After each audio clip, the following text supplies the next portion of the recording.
Hey guys, welcome back to my channel. My name's EJ Marino, and this is a very special episode starring my amazing friend Stephanie. I'm so excited. So we decided to jump into a really a different movie than what my channel normally does. I kind of do a lot of modern films, get stuck with a lot of like, what's the new trendy movie? We decided to review Psycho. We're big slasher fans. Yes. I think that's where I really was like, let's do Psycho. Let's go back to what many people consider the beginning. Yeah, and I've never seen it either, so. That blew my mind. I saw Psycho years ago, right before I went into film school. They actually did like an AMC like in the movie theater, so I got to see Psycho in a movie theater. Yeah. That's where I kind of fell in love with it a little bit more. Yeah. Because it's like, it's iconic, it's this, you know, it's one of those films that you know more about the legend of, like exactly. the icon of Psycho more than the movie itself. Yeah. I loved when you were just like, oh, it's just a good movie. So like, enough of the intro. We're gonna jump right into like a little bit of our backstory with horror, how we ended up here, and then just jump right into it. So join us. Thank you.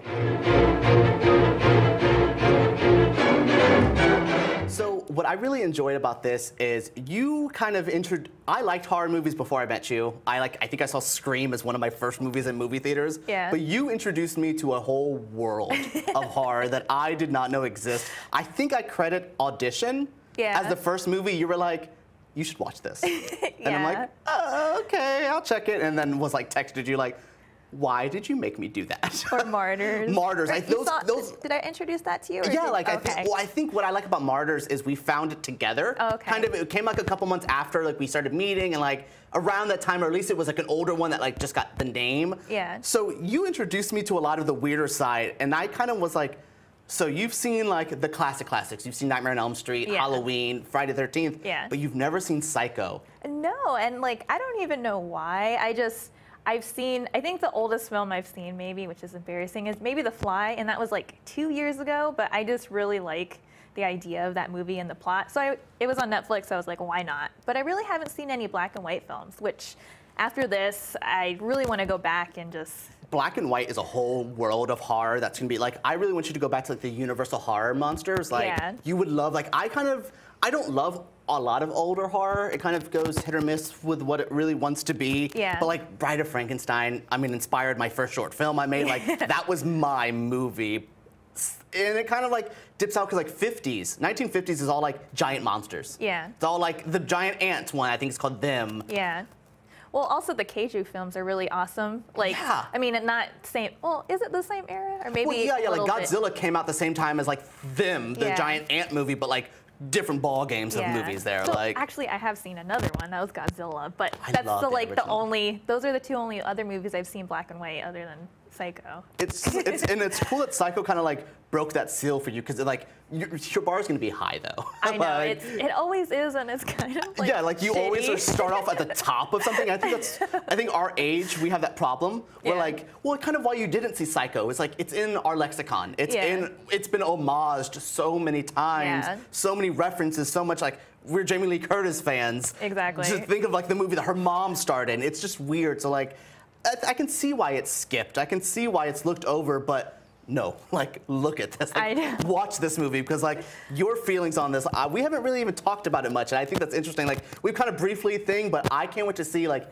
your overall feelings of like jumping into the 60s, into a time period where like a lot of people our age will see these movies and be like, well, it's not that shocking. And I'm like, put yourself, like you did earlier, you were like, in the 60s they talked about, you know, him being a transvestite or transgendered or the mental illness that he has. I think it's interesting that like you can see this and be like, no, for 1960, that's ballsy. But like the whole film though is like a whole experience. It's not just the shocking end. It's just the whole experience, the acting, the score, the twist, the characters. And the twist is like almost like what a twist should be. It's like an extra layer on it. It's like the sprinkles on top of a cake. Where instead of like we're building up to the twist. Yeah. Not M. Night Shyamalan. Okay, first one though, like Sixth Sense, that was like he built a good movie to a twist. Then it's like, and now you're waiting for the twist. And now it's plants.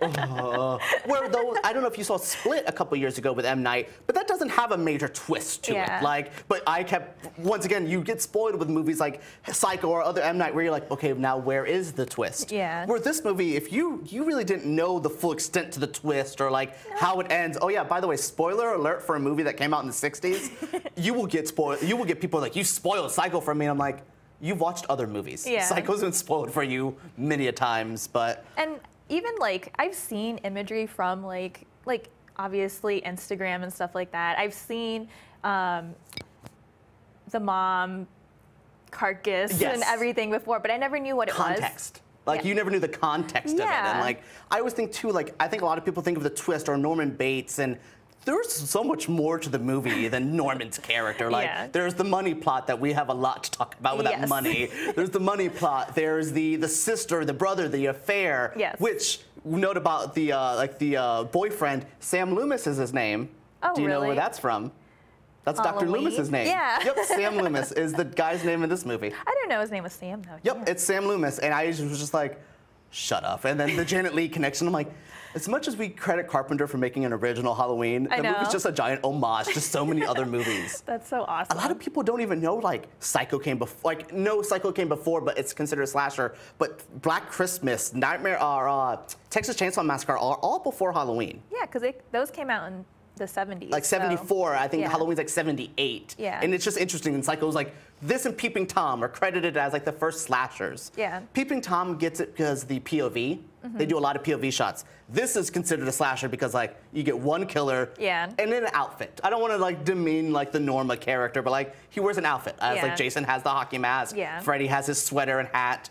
He has his look. His little look. I love when he's at the end and the reveal of him in the wig. It's so like almost funny.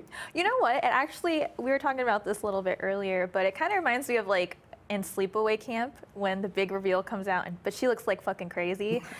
Same thing. Like he just comes out like full force. And it's not nowadays where I feel like it would almost, I don't want to say sexualized, but everything has to be beautiful. Yeah. Everything has to be, though the cast of this movie is obnoxiously gorgeous. Like everyone, the boyfriend, the sister, Marion Crane. I think Anthony Perkins is really cute in his little turtlenecks. I know. I like his little turtleneck. Once again, eating candy, and I'm like, I love Norman. So like, let's just kind of jump into your first initial thoughts of it. I thought it was like a great movie. Like I said, it was an experience. It wasn't just, I don't know, it wasn't just a movie. There was so many, like you said, different layers, so many beautiful people, which is, I don't know, like maybe it's just me being older. We're almost to 30, you know. I just feel like that era of people was just prettier. I don't know. Everyone. And that's only the white people. So like. Yeah. And like imagine people of color then and how gorgeous they looked, and let alone, no, it's that level of beauty. And I think the beauty is not just the people, it's everything. The cars look nice. As creepy as Bates Motel looks, it looks striking. Everything is striking. Maybe that's the word, striking. Everybody looks so striking. Their features. Like I like it. It's stupid now with eyebrows. Marion's eyebrows are so defined. Like she just has a face. So let's just kind of jump to the beginning. Marion starts off like with an affair. I know. I wrote in my notes, I was just like, this movie opens with an affair, and like Frank talk about sexuality. It wasn't really like, 50s had a lot of like, oh, we're gonna go up there and like have a good time. Like it's not, they're like, no, straight up sex. Like I thought that was bold. And that kind of sets the whole tone for the movie of just bold choices. And like Hitchcock is that dude. Like he's another one that I don't want to say memed, but like is so infamous within film that's like I don't realize like how polished of a movie he made.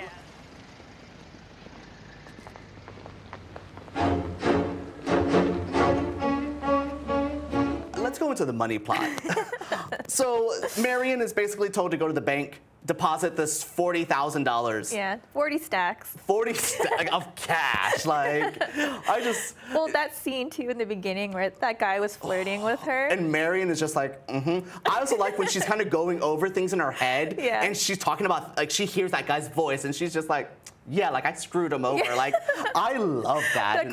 All the car scenes were great. Like, all the inner dialogue, and it's just like. Was that in her head, or do you think that was actually what was said in those situations? I don't know. It's interesting. I can see it both ways, to be honest, because I was kind of debating that myself. Because, I mean, she was pretty paranoid about her getting caught. So, I mean, maybe it was a little bit of a paranoia. But like I said, I could also see it being like what's actually going on. That's what I kind of felt too, was like maybe there's some level of realism to it. Yeah. But like I do think she was kind of going a little nuts about it, which it sucks that I think her paranoia is what killed her. Yeah. It's what put her at Bates Motel, what put her there. And it sucks that she was going to go back. Yeah.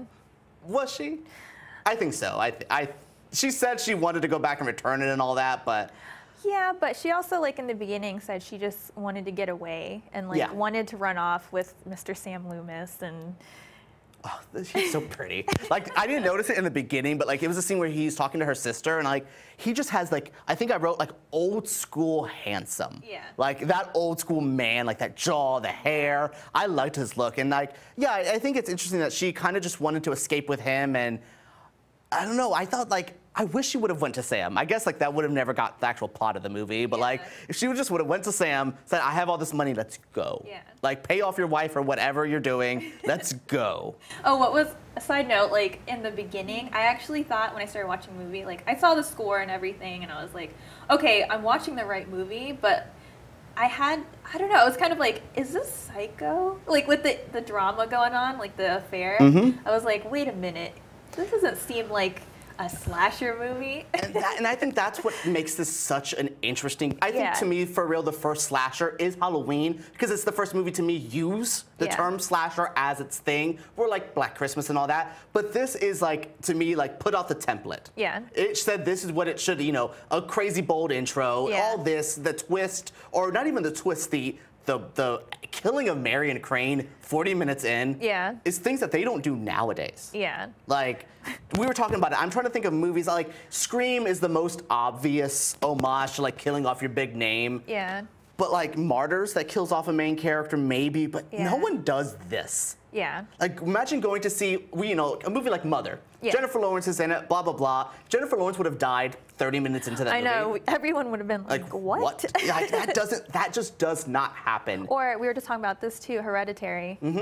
Well, yeah, the Hereditary, the twist with the daughter not being in the full movie, because that's good marketing, though. Yeah. And I think that's what maybe is what I like about Psycho is like the marketing around it, or the whole vibe kind of doesn't, it almost sets you into a different direction than you think. No, absolutely. So when you're going into, like you said, the drama, and then this, and then going to Norman, and Norman seemingly, at first, other than Bates Motel being creepy, he's really cute, really charming. He's kind of like a little cute dweeb, you know? Yes, he's that one best friend in high school. He reminds me of like the 80s, like the Pretty in Pink, like that one cute best friend that's not going to get the girl, but deserves the girl. Yeah. That's kind of how I feel, though I feel he has no sexuality. Yeah. Like, other than like seeing Marion naked, it's like a hee-hee kind of thing. Bashful thing. Bashful. It's not like a gross thing. Yeah. As I told her about the remake, where Vince Vaughn gets really gross with it. Vince Vaughn, what the hell? Remember the Vince Vaughn thing in the 2000s where they tried? It was like Fetch and Mean Girls. We're like, we're really trying to make this one happen, and it's not happening. She just goes a little mad sometimes. We all go a little mad sometimes.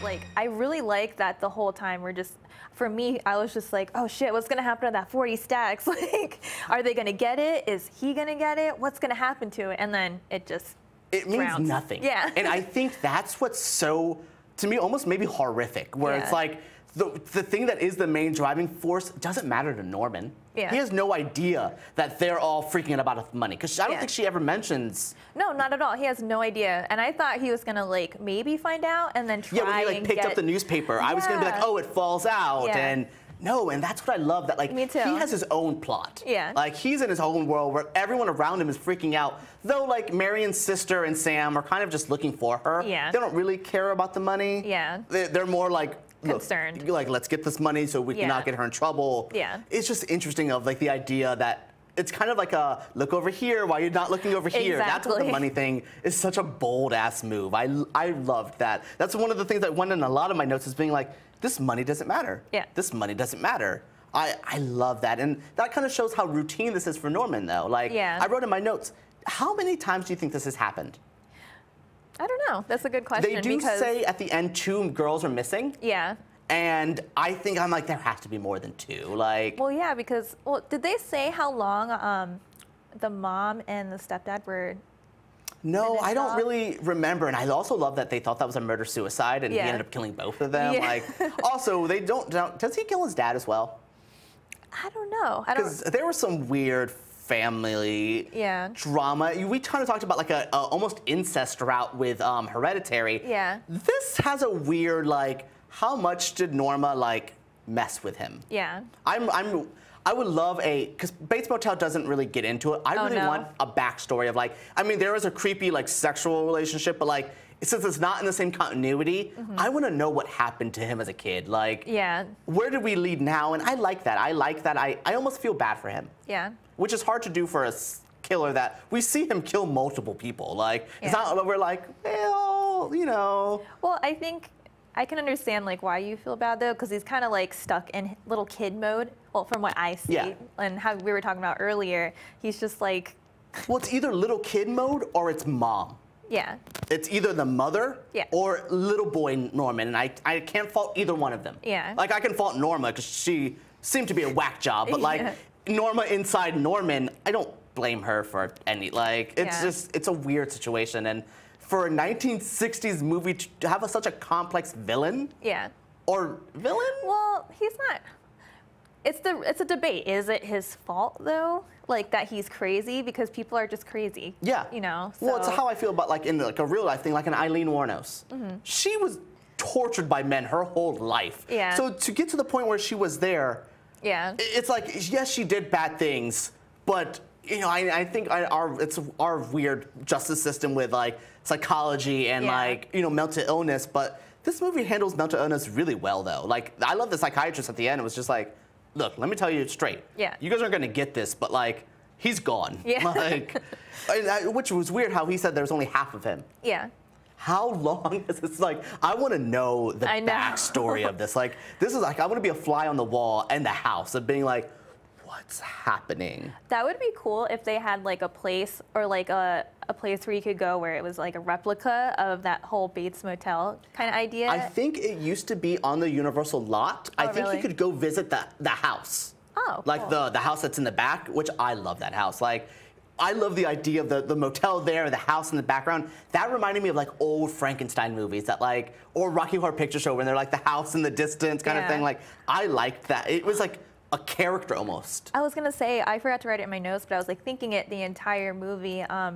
The feel of the house like made me think of Resident Evil, and I was like, it's the staircase, it's the layer, the basement area. Well, also just like the decor and like all the random knickknacks and like just. That's random. how I felt in the parlor when we were all around those dead birds. Yeah. I was uncomfortable that whole scene, which I. Oh, that too. That reminded me of Resident Evil, the first one, so much. I love that scene as well when like Marion and him are just talking and like.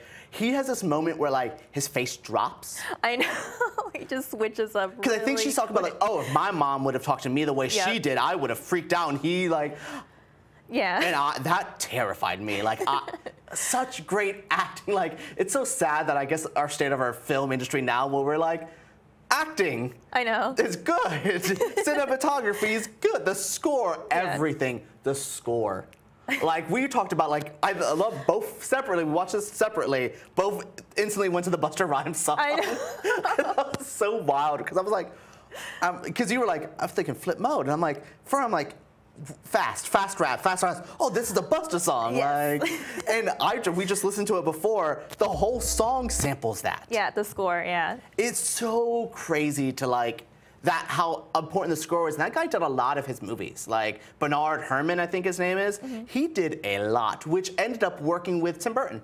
Oh, I didn't know that. Listen to like the Pee Wee Herman soundtrack. Yeah. Very similar, like fun, whimsical orchestra.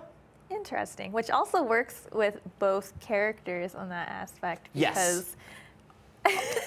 All of Tim Burton's characters. Yeah. Edward Scissorhands. Yeah. A childlike character. Beetlejuice, I guess, is the only early work that. Yeah. But yeah, oh my God, Pee Wee and Norman are the same person.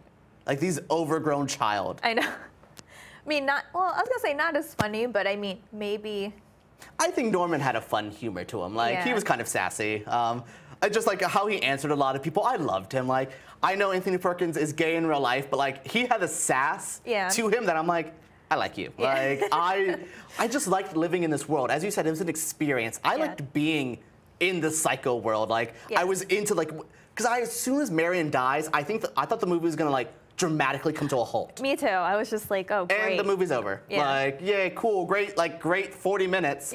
But once the PI gets there and he's just kind of like getting Norman to slip up. I liked how like, I don't want to say annoying, but I like how persistent he was. Yeah, and I really liked, I thought that was such an interesting thing, and it showed that Norman wasn't as prepared as he thought he was. Yeah, and it also shows like, not a flaw per se, but maybe he is just a child at that point. Yeah, well, yeah, he is the kid who can like lie enough, but like once the parents start figuring out, as you are a parent now, you start kind of figuring like, my mom used to do that to me in high school. Like, she would be like, I know what you did before you did it. So like, you lying to me, I'm just gonna be like, And that's kind of where like, I think that the PI started getting that vibe of him being like, oh, I can trip this kid up. Like, or little things where like, Norman goes to the room 1 and goes, nope, and goes to 2, and I'm like, fuck, you would have never, like, just little things like that I'm like, that give you away.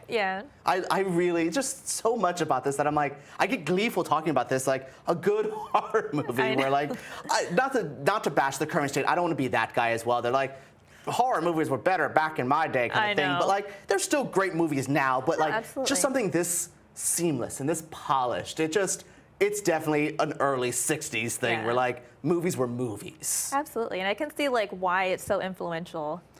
I'd say it's every director wanted to do this movie. I think still now. I think Get Out has a psycho feel to it actually. I can see that. I think out of any movie, it's just that like uncomfortable, like, because like I was uncomfortable for a lot of the Norman scenes where I'm like, this kid's whacked. Like, even like when the sister gets to the house and you're like, oh no, is he gonna, like, how is this gonna end? Like, is Norman gonna get to the house before she gets to the bottom? And this was after the Hays Code. So if, like, a lot of people don't know what the Hays Code was, but that was like rules our cinema gave people, kind of like the MPAA with R rating PG, but they were like, villains had to die. Women couldn't be over sexual. This was like post-Hays. So like to see them, I had that feeling of like, Norman can walk away from this. And he kind of does. Like, there was no death penalty to the end. We only, we only saw the mother. I love, we didn't talk about the end, but like when the mom takes over in the head, I love that. Which, I'm not gonna hurt that fly. I was just like, first off, I love the mom.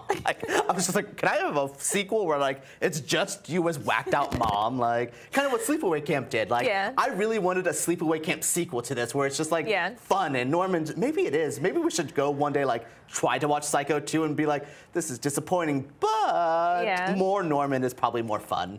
So there were some like really like great standout moments. For me, I think before the shower scene, them sitting in that room with all the taxidermy was interesting. One, does Norman stuff people?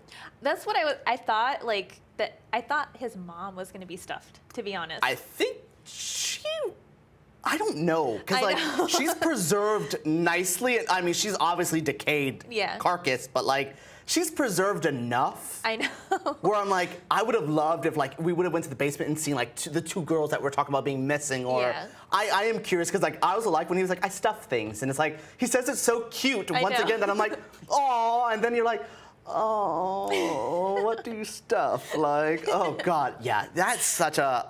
And like her just like feeling like I like how he doesn't want to stuff animals. He talks about like not stuffing beasts. It's only birds. Which is weird. I forget what he says there. He was like, I stuff birds because I don't know if he says that they're passive or something like that. I think so. I think something about like, which is interesting because usually what do you know about real life serial killers? It usually starts with animals. Cats, dogs, especially like a Jeffrey Dahmer and Ted Bundy and all them loved cats and dogs when they were kids. He doesn't. He doesn't. He finds that gross.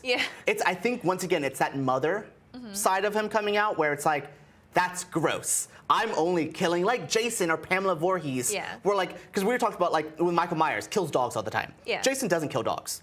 Pamela didn't kill dogs. Same thing with this one where I'm like, I think it's weird that like it's only these women. It's only the people that piss him off or that's getting in the way. It's never a random person. Yeah. Like it's interesting of like why he chose to do that. Why and the taxidermy, I think it almost says it without saying it. Yeah. Like you step into that room and you're like, oh, because like I wouldn't have ate lunch, like ate dinner in there. You know what it made me think of? Like I know that was like the 1960s, so like hobbies are kind of limited. Yeah. So I was like thinking like, I wonder if that would be like a modern cosplayer, like a super serious one who's like, I cosplay. I like being this person. Yeah, that is interesting. Because I don't know, it just imagine like going somewhere and like, here, have a sandwich with milk. Yeah. Let's talk about my hobby. Yeah, I would have been. I mean, Marion has that uncomfortable factor, No, like, and I like that too because it is like. It's like, that's nice. Like I've been on dates with people and like I've gone to their house and I've been like, oh, they're like I've had a guy who'd be like, that's mother's chair. Oh God. And I'm like, oh, so I'm dying tonight. Right. I am getting dissected. I'm not making it out of this hookup. Like Grindr is like the new Norman Bates Hotel. Like that's I know, but it is weird like that where you get that feeling and I think Marion got that and I wish she kind of would have just not showered. Yeah. Like once again, if she would have not showered, things would have been fine. Yeah. I actually thought she was gonna bolt. Like I thought so too. Like I would have just been like, "Thank you, bye." Yeah. I don't know. This movie was it's just a lot. Like I really like that you called it an experience. Yeah. Because that's what it feels like. It feels like a unique experience. Like, and I know they've tried to remake it and they tried to do sequels, but this was like a once in a lifetime thing. Like I don't think they could make a movie like this again. Like I think Scream is instantly iconic as well. There's iconic movies, but in their own ways. Yeah. I mean, for me, the only thing that really like could get close, which is kind of biased, but are like more so South Korean films. Yes. Because they give you that experience feel, the music, the Old story. Boy. You know, that's something I would consider just as experience feeling. Yeah. Because it is a lot of movies like you kind of like, with slashers, I like them, but they're like popcorn movies. They're like in and out. Like this was a short movie, by the way. Credit for this being like an hour and 20 minutes or something. Yeah. Like nowadays when movies have to be 2 hours to be films, it's like. And that's why I have problems watching movies right now because like I watched this movie in between my kids' naps, and I was like, yes, yeah, I got it done. And you can't do that with so many movies. Like, that's why I think TV shows are like so big now because it's easy to just kind of go in and out. This was a quick in and out movie, not a wasted moment. Exactly. Like, and that's something I think filmmakers need to learn now. It's like, I don't need that. Yeah. I don't need that. I don't need that. Yeah. Like, focus, tighter, and this was tight, well made, everything done. Don't have pointless characters or characters that aren't likable. If they're unlikable, make them interesting. Yeah, like or like I hated that other chick who worked in the office with her, but then she was gone. Yeah. Like the other one who was just like, because she said something of like, oh, he must have saw my ring. That's why he wasn't flirting with me. I'm like, bitch. I liked her character though because it just showed that she was just like. She was like, oh, I have tranquilizers in my drawer. My husband gets mad at me when I use these or whatever. Yeah, because I was so like, which is so 50s, 60s wife where like, I don't want to have sex with my man, so I'm just going to knock I have a headache. Yeah. Like, it's so that mentality. So I feel like her character wasn't pointless. It just kind of like added to the plot or like the era, rather. It really showed me, like, once again, women were in such a different mindset then. Like, they're still stuck in secretary roles, but there's still more attitude with them. There's more oomph to them, and like, I really consider this kind of like an old school feminist film too. Like, you know, this has really strong women, and like, it wasn't the King Kong where they're the damsel in distress. Like, the man doesn't need to save a damn person. Like, I guess Sam saves the sister at the end, but like, she's still like going investigating on her own. Like, you know, he's only there just to like literally keep her alive. Like, I like that. I like that. This was strong women, and hell, and you know, not to like get weird gender sexuality, but Norma Bates, she's a badass too. Then, like, she's a literal murderer. Like, so women were badass in this movie. Like, it's so Hitchcock he has a problem with his women in his movies. Oh, really? He liked to like Stanley Kubrick them. Really? He liked to like torture them on set. Interesting. And or date them. And I like, though, as much as he was weird with them, he still empowered them in his films. Like, and that's something even though Kubrick didn't do. Yeah. Because like I look at the mom in Shining, and I'm like, Yeah. As great as she is, Shelley Duvall acts in that movie. I know. Literally, I guess doesn't need to act because she's literally getting yelled at by him. But like, it's just interesting to see someone where like they don't do that often with women. Like Tarantino, I think has the most other badass women in the genre. Like, I like seeing. I guess Jamie Lee Curtis though too. Yeah. So funny. You know, Janet Leigh is in Halloween H2O. Oh really? She is like the secretary that talks to Jamie Lee Curtis. Go figure. And drives the car. That's awesome. Yeah, that's like one of her last movies. Like, this movie is just one of those like, I feel like we can go back and be like, how does this trickle down to every other movie ever? Like, I know. I'm so glad you liked it. I was kind of nervous that you were gonna be like, it was old. Not that I think you're that type of viewer, but some people just don't do well with black and white. Yeah. But I guess you're the one who likes subtitles, so like. Yeah. Which is such a debate now. We're like, we can't do subtitles, we can't do black and white. I'm like, you're missing out so much. Yeah. Like, I'm so glad that you watched this, and I really hope this gets other people like who are subscribed to my channel who have never seen this. Yeah, watch for sure. this. For sure. I mean, for me, it doesn't always have to have a good story, but I mean, if it has a good story, a really good score, it's gonna, I don't know, I'm just gonna like it. Yeah. I mean, gasps, you like good movies. I know. I think like a big turning point for me, apart from just getting older, I mean, when you're like 19, 18, you're like, yeah, give me the gore, Cannibal Holocaust, which to me isn't a good movie, but we all watch it. It has great gore, but yeah, poor monkey. They kill real animals, and that's a no-go. But still, I mean, as you get older, guinea pig series too, but as you get older, I don't know. I started watching 70s films, and I think that's really my favorite era. Opened my eyes, like especially Italian horror. And, I want to look into some 60s because like they have I think like Black Sunday came out in 1960. I know, that's on my to-watch list, and I never got around to it. It's on one of mine too, and I think that like Eyes with No Face. Like there's a lot of like 60s movies that I really want to dive into and be like, if they're like Psycho and a lot of these like starting to get weird and like, which is interesting about Psycho is colored films are already around. Oh, really? Yeah, like there was movies in color already. Like, so it's interesting that he chose to like do black and white. Yeah.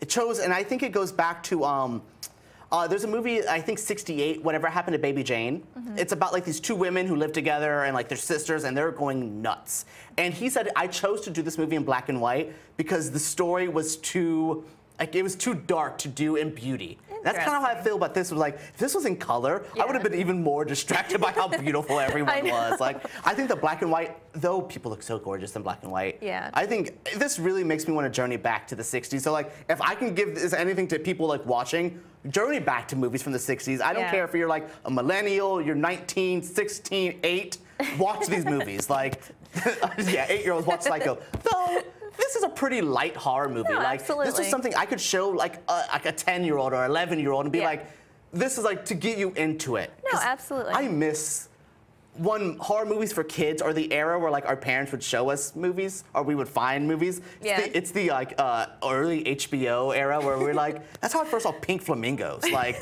dirty, disgusting John Waters movie was on Showtime. I was like 16. And I was just like, a drag queen just ate shit. Like, okay. Which I really want to show you John Waters movies. Pink Flamingo. That's a whole different episode, like not Psycho related. Once again though, like good movie to bad movie, I think we both appreciate all film. And I think that's what I want to make this kind of our series together, is about appreciating these old school or these non-traditional horror movies. Yes. Well, like, even though it's still traditional. Well, like Psycho is the most traditional, but I think as time has gone on, it has lost the, or not lost the, it's almost forgotten of like, no, this is that movie. Watch it. Like, so that's why I really want to push this as watch this. Yeah. Have fun with this. Journey back to movies that you wouldn't normally watch. Have an experience. I feel like I watched this during a nap, but like I feel like, or not my nap, but my kids' nap. And I feel like I could have watched this like with a glass of wine. It was, like I said, an experience. Yeah, this was like, yes. Oh, God. Oh, man. Now I want to like drink wine and watch this again. Like, I just finished it last night again. And I'm like, but that's something, too. I would watch this again. Yeah. And that's hard to rewatch, especially slashers, where like, but the characters and the acting. Yes, like I want to. Sass. The sass, the 1960s shade that I'm like, this is so early. Like, to think once again how I look at this now and to see movies still trying to play catch up. Yeah. There's still movies that still can't touch this level. Yeah. And like, we've had, what, this 40, 50 years of like cinema to catch up with, and we're not doing it. Yeah. So I think we're gonna wrap this up. We talked enough, and we can kind of dive into more. But thank you for joining us. This has been so fun. Thank you for Stephanie for joining me on this fun channel with this fun, crazy movies. I can't wait to do more of these. If you guys did enjoy this, leave me down comments below. You know I will comment back to every comment. Even if you're mean, I will comment back and have fun with you. But also give me a thumbs up, subscribe to this, and leave me a suggestion what movie we should review next. Yes. I don't know if I want to go in order of like, let's do something in the 60s again and 70s, 80s to the now, but I think that'd be fun. So if you know a 60s or 70s movie, let me know down in the comments below. Thank you again for tuning into our episode. Bye.